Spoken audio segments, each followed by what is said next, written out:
Bonjour. Hello. Hola. Marhaba bikoum. Sur le fil, Le podcast d'actu de l'AFP. des nouvelles choisies pour vous sur notre fil info. Ça pourrait devenir l'une des images emblématiques des JO de Paris. Quoi de mieux sur les écrans du monde entier que des épreuves olympiques dans la Seine? C'est ce qui est prévu en principe pour le triathlon et pour l'épreuve de nage en eau libre. Et à terme, c'est aussi tous les franciliens qui s'en réjouiront.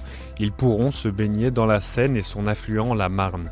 Pour que ces deux cours d'eau redeviennent aptes à la baignade, l'État et les collectivités ont mis les moyens. 5 ouvrages de traitement des eaux usées et d'assainissement sont en construction. Mais la partie n'est pas encore gagnée. Pour en savoir plus, je vous propose de nous suivre lors d'un reportage dans une de ces installations à Champigny-sur-Marne, à 15 km à l'est de Paris, avec ma collègue Madeleine Pradel. Sur le fil. La Seine sera l'une des stars des Jeux Olympiques et Emmanuel Macron a tenu à rassurer lors de l'inauguration du village olympique et paralympique. Les objectifs de qualité de l'eau du fleuve seront tenus. Pour la Seine-la-Marne, il y a eu un investissement extraordinaire qui a été fait par les communes, par l'État. La préfecture de région s'est beaucoup engagée sur ce sujet en coordonnant tous les acteurs, agences de l'eau ou autres. Mais pour les franciliens, on aura Fleuve et Marne qui auront changé là aussi de visage et d'usage le jour d'après. Et ça, c'est formidable. Et le chef de l'État a même promis d'aller se baigner dans la Seine. Vous allez baigner ? Mais moi, oui, j'irai. Quand ? Je ne vais pas vous donner la date, vous risqueriez d'être là.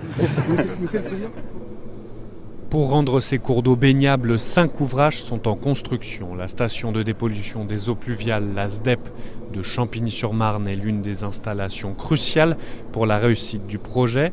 Le site héberge un grand bassin de stockage souterrain de 8000 m3, soit 3 piscines olympiques.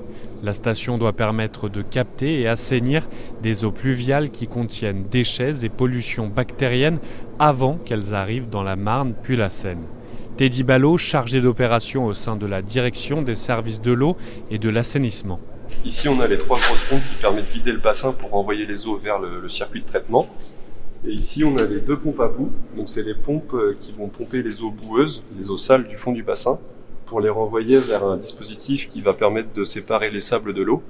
Et donc, le sable est envoyé en centre de traitement et l'eau est renvoyée vers les réseaux d'eau usée du département. Dans un mois, quand elle sera inaugurée, la station pourra traiter 700 litres par seconde. L'ouvrage aura coûté en tout plus de 45 millions d'euros. Pour assainir l'eau de pluie, ici on utilise des lampes UV qui détruisent les bactéries. L'eau pluviale traverse ces lampes, qui représentent une puissance électrique de 110 000 watts. Elle permet de détruire 99,9% des bactéries. Et donc c'est à la sortie de ces lampes UV où on a une qualité d'eau baignable. Ailleurs, dans le département du Val-de-Marne, de grands travaux d'assainissement sont également en cours. Ils visent à séparer les eaux pluviales des eaux usées rejetées par des particuliers et traitées dans d'autres centrales d'épuration spécifiques. Le but de ces travaux est d'éviter qu'en cas d'orage, les eaux de pluie viennent saturer le système d'assainissement et que les eaux polluées se retrouvent au final dans les cours d'eau. Pour être prêt pour les JO, c'est la course contre la montre, selon Olivier Capitagno, président du département du Val-de-Marne. Des travaux très importants sont en cours à un rythme très soutenu, 7 jours sur 7, 24 heures sur 24, pour permettre de garantir la livraison des dispositifs nécessaires avant les Jeux. Et donc tout ce travail est en cours et se fait à bon rythme. Pour l'instant, on est tout à fait dans le calendrier, donc les choses semblent bien parties pour atteindre les objectifs. L'État et les collectivités locales, dont celle du Val-de-Marne, ont dépensé en tout plus de 1,4 milliard d'euros depuis 2016. Les Jeux Olympiques et les Jeux Paralympiques, c'est un accélérateur de ce projet que nous avions et que nous portons.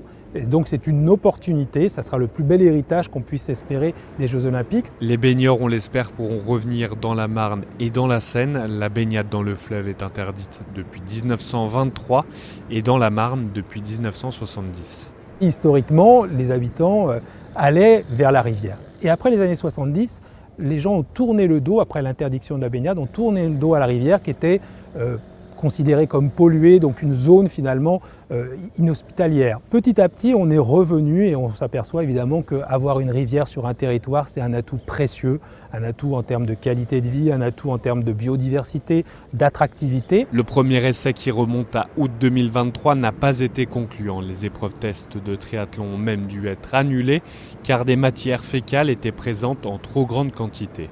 À Paris, rendez-vous est pris pour le 30 juillet pour la première épreuve de triathlon. Et en cas d'orage, les jours précédant les épreuves, le comité d'organisation des Jeux se réserve le droit de décaler de quelques jours les épreuves pour que la qualité de l'eau s'améliore.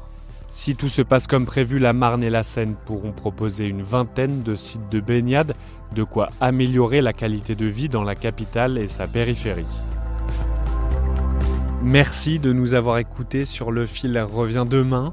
Je suis Martin Zuber. Si vous avez aimé, vous pouvez vous abonner et nous mettre plein d'étoiles sur votre application d'écoute préférée.